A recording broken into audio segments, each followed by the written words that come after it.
We welcome in ESPN NBA analyst Jalen Rose. Always good to have you with us here. That's mutual. Hey. Let's start with the Cavs and the Pistons. All right, the Cavaliers on an 8-game winning streak as LeBron and crew go toe-to-toe with Allen Iverson's bunch.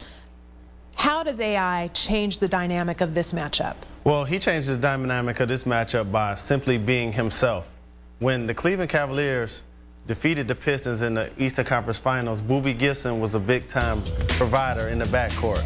Well, I don't think he's going to be much of an impact when he's going against Allen Iverson. The thing for the Pistons is camaraderie and cohesion. It's going to take time to get used to Iverson's style of play. You don't become the third all-time leading scorer per average behind Michael Jordan and Wilt Chamberlain by passing the ball. So get used to it. He's going to take some shots, but ultimately I think the Pistons will find their rhythm.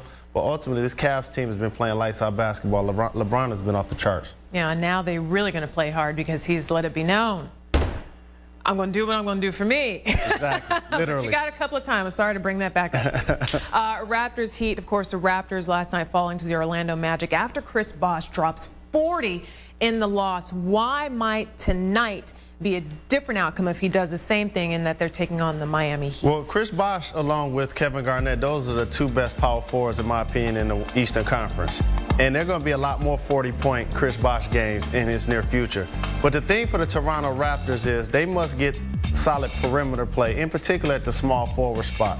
The guys they haven't playing that position at this point, Jamario Moon, etc., they're not necessarily playing at a high level. Their backcourt has kind of been inconsistent beyond Jose Calderon. They need to shore that up as well. Integrate Jermaine O'Neal, who's been playing pretty well the last handful of games. All right, but if he does that again tonight against the Heat, that should be a win for You think so, right? But don't underestimate, like I said, they're not getting it done on the perimeter. The Heat have a pretty good perimeter player in Dwayne Wade, so watch for him to have a big game. Just a little guy. He doesn't do a whole lot out there. Mavericks and the Rockets. Houston was supposed to have its own big three, Yao Ming, Tracy McGrady, and Ron Artest. Of course, Yao Ming is now officially out in this series, or in this game, rather. What kind of trouble are the Rockets in? Because even if you do have McGrady and Artest functioning tonight, they're not going to be at 100%. Now we know Yao's out. Long term for the Rockets, we understand coming into the season, you don't necessarily expect Tracy McGrady to play 75, 80 games, or Yao Ming even for that matter. So you knew injuries would be a factor. Artest was a little bit banged up last night. And Shane Battier hasn't played yet because he's still out. If this team isn't healthy, it's not going to matter because they won't be able to stack up against the best teams in the Western Conference. And if they don't have a good 82-game schedule, what does that mean? Well, that means they're going to be a 7th and 8th seed in the Western Conference playoffs. And you know what normally happens to the team that's a 7th and 8th seed in the Western Conference. Except for the Golden State Warriors going against the Mavs. Usually go home right after that. Yeah, and the Mavericks on their way down so far this season. Let's talk about the Bulls and the Blazers. Greg Oden had his best performance in his career. It was in a loss, but 22 points, 10 rebounds.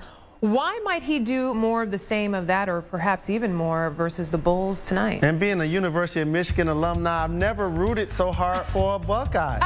I mean, literally, this guy was getting crucified by getting injured a couple of times and not really coming out and being dominant early. But I tell you what, ask the Golden State Warriors, do they think he's going to be a dominant player? He's playing big. He has size. A couple of things you can't teach. He's a traditional big man. Don't look forward to him knocking down 15-foot jump shots and holding up the follow-through like Patrick Ewing. He's going to man the paint. He's going to rebound, block shots. And big men, their offense normally catches up. Their defense normally is the beginning of their strength, and then their offense has to catch up. And I think his offense will catch up with his defense. But do you figure that they are perhaps taking it a little bit slow with him just because they might not know what's happening with him injury-wise, whether it's body? Nate McMillan did the best thing he could ever do for Greg Oden. That was to bring him off the bench, to keep all of us away from him, allow him to put him into the game and insert him when he can use him to his strength, take a lot of pressure off him. Great job by Nate. What is the key matchup for you in this game? Well, anytime you're playing against Brandon Roy, I think you got to find a way to stop him. I think as he goes, so does this Portland Trailblazer team. LaMarcus Aldridge and he are the best two players on that team. Ultimately, if you could find a way to contain Brandon Roy, it gives you a good chance of beating the Portland Trailblazers. But he's a player, so we'll see. All right, let's move on to the Wizards and the Hawks. We were screaming, you can't sleep on the Hawks last year. They came out so strong, 6-0.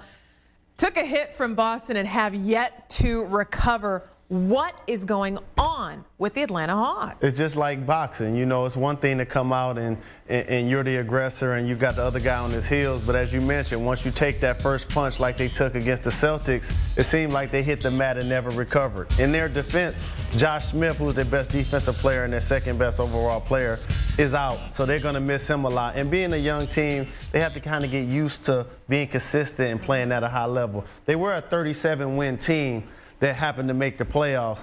I think they got confidence by taking the Celtics to 7 games. Now they have to show consistency to play in the entire season. And at the same time, when they did take that loss that started the skid, it was the last shot made by Paul Pierce. Exactly, a big time They got to play. improve that defense, though. Absolutely.